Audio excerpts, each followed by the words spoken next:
Good morning, nice to see you all. I hope you're staying safe and well. In today's video tutorial, we are considering chapter 3 of Stevenson's Jekyll and Hyde, particularly focusing on our first introduction to the character of Henry Jekyll. I know that we've met Mr. Hyde, and I know they're the same person, but we're looking at for the first time reader, this will be our first introduction to Henry Jekyll. So we're going to look at how he's presented. We're going to consider male friendships in the novel.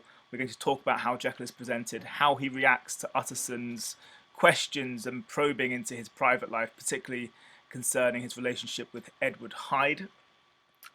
And then we're going to talk about the kind of use of the allusions to secrecy and privacy made by Stevenson towards the end of the chapter. Just a quick note before we start today's lesson, and a reminder really, so important that you've already read the chapter in advance, because I'm not going to read the chapter out loud, and I'm going to be covering kind of key sections of the chapter. Okay, so here is today's plot summary. Please make sure you read it carefully. You won't hear my voice again for a few seconds.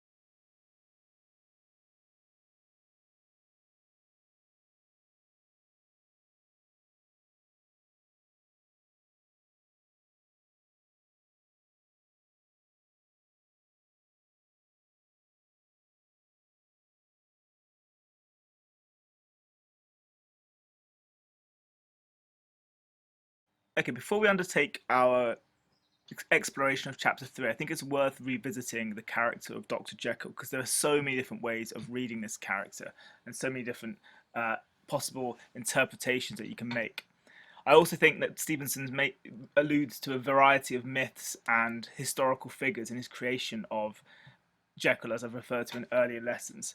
So let's just start with the more straightforward idea that just on the screen in front of you, we just have to remember throughout the novel that Jekyll and Hyde share the same identity. They are the same person.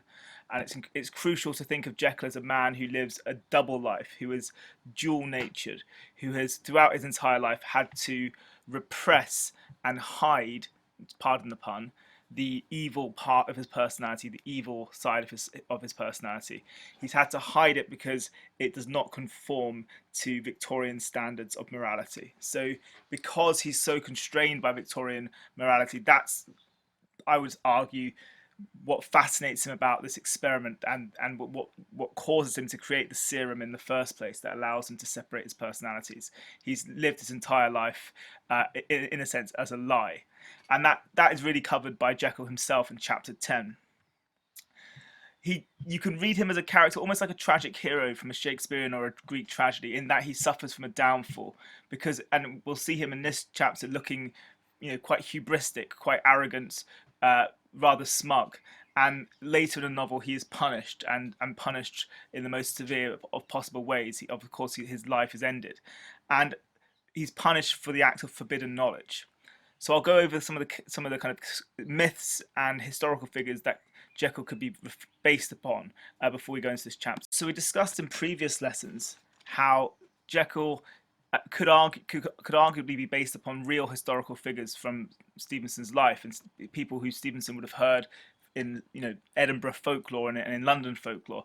The first is Deacon Brodie. Just to remind you who he is. He was the cabinet maker who burgled his clients for 25 years, and had all sorts of sordid relationships with prostitutes, and essentially lived a double life. That's the heart of it. Deacon Brodie was, on the face of it, a respectable Victorian gentleman who had a criminal double life, a criminal side to him that he hid from society, and was eventually exposed. The second character, who's on your screen now, this is the legendary anatomist and scientist, Victorian scientist John Hunter, who we've spoken about before. We talked about how Jekyll's house seems to be based upon Hunter's house, and how Hunter would use the corpses of bodies that would be illicitly harvested, and have a back entrance to his house where he'd carry the bodies through to his dissection theatre. And Hunter again is a figure who, although incredibly respectable and wealthy and prosperous as a Victorian gentleman, also arguably had this double life, this link to criminal and illicit activity. Okay, so we've spoken about possible influences from history. I'd now like to speak about literary influences in the creation of the character of Henry Jekyll. And the first, I think, and the most obvious when it comes to placing this novel in its canon and in its genre is the character of Henry Jekyll seems to originate from the Gothic trope of the mad scientist figure pictured on your screen. And here you have a picture from a cinematic adaptation of Frankenstein. And you could argue that there were definitely parallels between Jekyll and Victor Frankenstein, the scientist, in that both relentlessly pursue forbidden knowledge to break the laws of nature, to play God, and both are punished for doing so. Both are creator figures. Victor Frankenstein creates his monster. He's almost a maternal figure to the monster. He abandons the monster at birth. Whereas Hyde is obviously a part of Jekyll the entire time, but in a sense, through the serum, Jekyll produces Hyde almost like an offspring, and there's lots of references throughout the novel to Jekyll being the father to Hyde, the wife or the husband to Hyde, and we'll talk about that in more detail when we talk about myth. But there's certainly this aspect of the mad scientist figure and this idea of the pursuit at all costs of forbidden knowledge. Another parallel is that both Victor Frankenstein and Jekyll are rather hubristic and arrogant in their belief that their creation has somehow revolutionized science forever. Victor Frankenstein is hoping to create this perfect, superhuman in a kind of Nietzschean sense, but actually fails, and he creates a monster instead of a superhuman. Likewise, Jekyll, for all his crowing and gloating about his wonderful drug, which he does in chapter 9, it turns out he's only successful because of a contamination in one of the ingredients. So there's a kind of similarity there, but in that both scientists believe themselves to be great and have delusions of grandeur, but actually in practice are rather mistaken in that side, and both commit grave errors. Another literary influence is surely the character of Dr. Faustus, who's the subject of a play by Christopher Marlowe, which I'd highly recommend, and a novel by Goethe, the German writer. Faustus essentially exchanges his soul to the devil in exchange for unlimited knowledge and powers for 24 years. And he's given one of the devil's demons, Mephistopheles, and he commits lots of trickery and learns lots of forbidden knowledge and knowledge in the black arts. And you can see this similarity in the parallels between the character of Faustus and Jekyll, in that Jekyll has also breached the limits of human knowledge and breached the laws of nature by playing God in the experiment that he conducts. And on the subject of forbidden knowledge, we move on to mythological influences, and of course we have to start with the Genesis story and the fall from Eden, and the forbidden fruits that Adam and Eve eat, which sees them expelled from Eden and sees them aware of their own nakedness and feeling shame for the first time.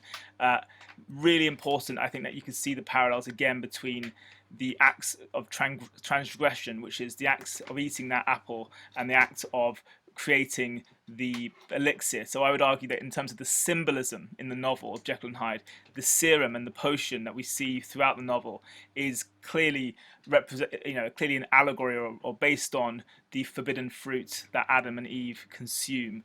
And I think it's a foundational myth, but I think it's particularly important in this novel to think of Jekyll's descent in this novel. He falls from grace. He falls from grace and is punished ultimately for his transgression in a very similar way to Adam and Eve. And of course, the Greek influence would be the Prometheus myth. And he talks about how Prometheus is a titan who's punished by Zeus for giving forbidden knowledge to man. And again, we could argue that the serum is an allegory for the fire given by Prometheus to mankind, which represents forbidden knowledge, and for which Prometheus is also punished until he's later, in another myth, released from the rock that you can see he's bound to, and he has that perpetual punishment of being of his liver being eaten, pecked out by an eagle every day.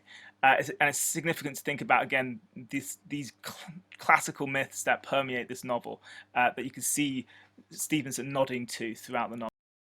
Another myth that Stevenson nods to in chapter 1, which we've spoken about before, is the myth of Cain and Abel, again from the Bible.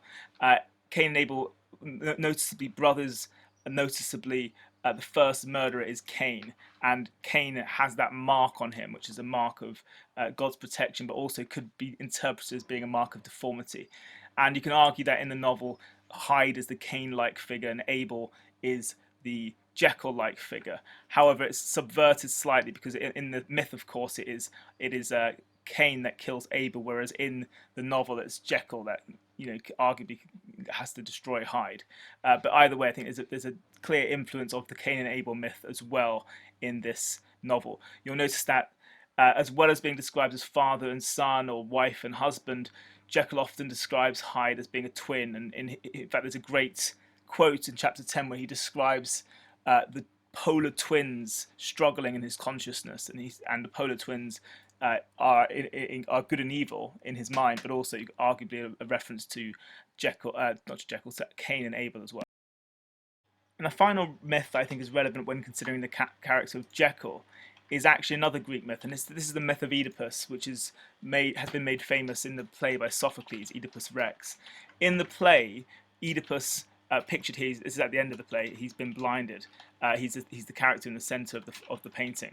In the play, Oedipus is the king of Thebes, but he's kind of an orphan. He arrived at the city as a young boy, and he arrived at the city accidentally with his biological parents. What happened was his parents initially gave him away at birth because there was a prophecy that Oedipus would one day kill his father.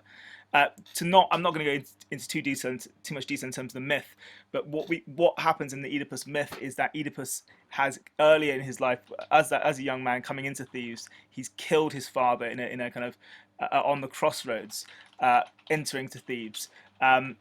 He kills his father and his father's henchman. He doesn't realize it's his father. But what we could say in the novel is that Hyde and Jekyll seem to have an Oedipal relationship, and the Oedipus complex has been made famous by Sigmund Freud. This is the kind of pseudo-scientific theory that all young baby boys, harbor a subconscious desire to kill their fathers so that they can be with their mothers, and it's been debunked, but it was a very influential theory at the time. And you can argue that there was an Oedipal element to the relationship between Jekyll and Hyde. There's a great quote later where Jekyll describes himself as a father who suffers from a son's indifference. So Jekyll kind of Hyde sees Jekyll merely as a convenience later on. We'll talk about this in more detail in chapter 10. But Hyde essentially uses Jekyll as a disguise from which he can retreat into and hide from society from. But he actually has no love for Jekyll at all. He actually goes about destroying Jekyll's possessions. He scrawls on his Bible, and he destroys the painting of Jekyll's father. So there's an Oedipal relationship, I would argue, between the two characters.